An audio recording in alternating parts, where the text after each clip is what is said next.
Right, guys. Okay, so we're in Leeds. We're in Horsforth. That's somebody going out on their driving test. So he's looking around the car. He's making sure the car's safe and roadworthy. He's then going to sit in the car, like you can see there. He's then going to go through show me, tell me questions. So there's two questions that they'll ask you. One could be, how would you turn on the radio mister? The second one could be done on the go, or it could be done in the car, like cleaning the front windscreen. And then what they do, they get ready to go. So we're looking at two cars today. We're looking at the black car at the end, and we're looking at this silver car here. And this lovely little Cupra that's parked behind them. So this car's moved off. He's moved off safe. Now the only thing you have to worry about at this driving test centre is traffic. Now today it looks rather quiet, but what happens, traffic bottlenecks from up the road coming down. So it's usually when somebody pushes a crossing outside Horsforth train station. Once they press the button, a couple of cars accumulate and then they start coming down the road. For those that understand the road, brilliant. For those that don't, go up there, have a look at Horsforth train station, and if you're an experienced driver, the penny should drop. So you'll see cars back up usually where that red learner car is there. The reason for that is usually there's about 4 or 5 learner cars parked here, and they're usually parked where this Woodside micro club is. There's cars parked there, and then let's say where that chip shop is, where that white shop is there, usually what you find is people coming, especially buses or vans, they'll wait there because they can't get through, and it bottlenecks traffic over here. So today, it's a rather quiet day. So guys, if you've got any questions, please ask. Yes, it's Horsforth. Horsforth, to be honest, Hare Hills this morning was very quiet. We were driving around Hare Hills this morning, and very, very early morning, it was quite busy. And then it died down after about 9 o'clock. It just went quiet. Very surprising, but today's the same today in Horsforth. I mean, there's literally no cars here. And usually, you can't move 2 inches without stopping and starting. Yeah, it looks rather quiet. If anyone's got any questions, ask them. Now, in terms of driving test, a couple of other points I want to kind of throw at you. Usually we're parked here when you're driving test. So usually you'll find us parked here, or just in front of the Cupra, or where that red tree is there.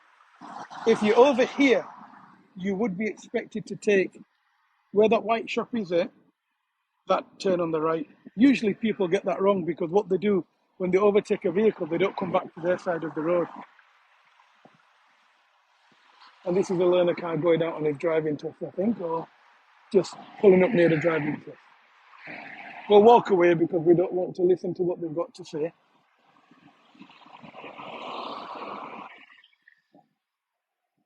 Assalamu alaikum, Junaid. Yes, I think students haven't officially come back yet.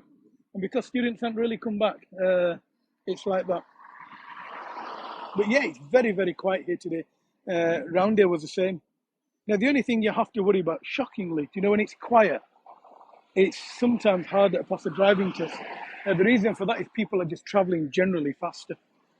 So if the speed limit is 30 and the roads are empty, then people are trying to do Mach 2. They're going around 40, and it's not something that you expect. Taxi drivers, there was one this morning, an Uber driver from Bradford. What was he driving? A Prius. And I was doing 40 on a 40 road, and he overtook me, and I could barely make out his registration number. So, they drive a lot faster than you expect. And that's the only problem. What you're taught is to travel at 30, no faster, etc. And then when you've got somebody coming up the road at 60 miles an hour, you don't expect to see him, and he's there. Good morning, Freya. How are you today? I'm enjoying the weather. I'm in my shorts. It's a cracking day today in Horsforth. And my pupil better pass their test or I'm going to kick their ass. Anyway, so we've discussed that right turn down there. And you'll see where that black car stopped for that learner car. That's a little close. You want to remain at least 2 cars behind to overtake the vehicle, like to go around the vehicle. So it's important in Horsforth that you understand it's more meet and greet It's more like the whole back position. It's more about being aware of dual carriageways and high-speed roundabouts. Whereas in Hare Hills, it's more crossroads, right turns, and watching out you don't get caught on a red light turning right, that set of traffic lights. So they're the main sort of differences in both test centres. Other than that, today I don't think I've ever seen this place so quiet. It's actually eerie. You can hear the wind. Okay, guys, if you can share my live feed, please. If you can like and share, one would appreciate that. And what you find is most instructors will pull you up on the left over here. What you'll also find is you can pull up outside where it says Londis supermarket, mini market, whatever. The curb is a high-rise curb, but just remember that you're going to kind of interfere with people reversing off the driveway, although legally it's not a drop curb, so you can park there. But when you're over here, you'll see that car going down, that learner car. That learner car was too close to the black car.